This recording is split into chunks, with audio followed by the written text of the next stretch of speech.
আসসালামু আলাইকুম প্রিয় পরীক্ষার্থী ভাই বোনেরা, আমরা ফৌজদারি কার্যবিধি আইন ধারাবাহিকভাবে আলোচনা করতেছিলাম। আমরা এ পর্যন্ত 156 ধারা পর্যন্ত আলোচনা করেছি। আমি এক সপ্তাহ যাবত কোনো ভিডিও আপলোড করতে পারি না, জন্য আন্তরিকভাবে দুঃখিত। আমরা আজকে 157 ধারা থেকে আলোচনা করব। আজকে 157 ধারায় যে বিষয়টা বলা হয়েছে যে আমলযোগ্য অপরাধ সম্পর্কে সন্দেহের ক্ষেত্রে করণীয়, অর্থাৎ থানার ভারপ্রাপ্ত কর্মকর্তার নিকট যদি কোনো ব্যক্তি আমলযোগ্য অপরাধ সম্পর্কে কোনো সংবাদ নিয়ে আসেন এবং সেই সংবাদটি যদি থানার ভারপ্রাপ্ত কর্মকর্তার কাছে সন্দেহ মনে হয়, অর্থাৎ যে ব্যক্তি খবরটা নিয়ে আসছে তার কথা বা চালচলন বা ব্যবহার দেখে যদি মনে হয় যে এই ঘটনা সম্পর্কে সন্দেহ আছে, তাহলে সেই ক্ষেত্রে থানার ভারপ্রাপ্ত কর্মকর্তা উক্ত ব্যক্তিকে ম্যাজিস্ট্রেটের কাছে প্রেরণ করবেন এবং থানার ভারপ্রাপ্ত কর্মকর্তা নিজে ঘটনাস্থলে যাবেন অথবা অন্য কাউকে তিনি ঘটনাস্থলে প্রেরণ করবেন বিষয়টা সম্পর্কে যাচাই বাছাই করার জন্য বা এই ঘটনার প্রকৃত রহস্য কি সেটা উদ্ঘাটন করার জন্য তিনি ঘটনাস্থলে যেতে পারেন। এটা আসলে 157 আর প্রবিধান আছে 257।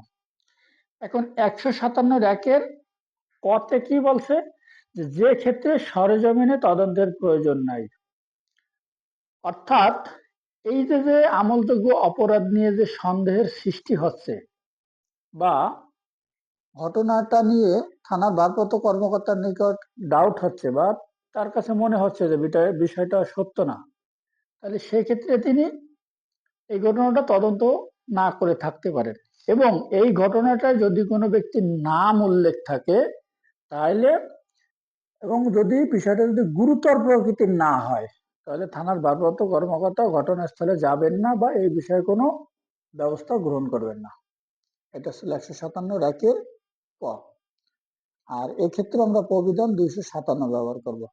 এখন 157 খতে কি বলছে, যে ক্ষেত্রে তদন্তের পর্যাপ্ত কারণ নাই, অর্থাৎ এই যে আমলযোগ্য অপরাধের সংবাদটা যে থানায় আসছে এই বিষয়টা নিয়ে থানার ভারপ্রাপ্ত কর্মকর্তার সন্দেহের সৃষ্টি হচ্ছে এবং তিনি এই বিষয়টা তদন্ত করতে চাচ্ছেন না, তাহলে এই ক্ষেত্রে তার কাছে সন্দেহ সৃষ্টি হচ্ছে দেখে তিনি এই বিষয়টা তদন্ত থেকে বিরত থাকতে পারেন।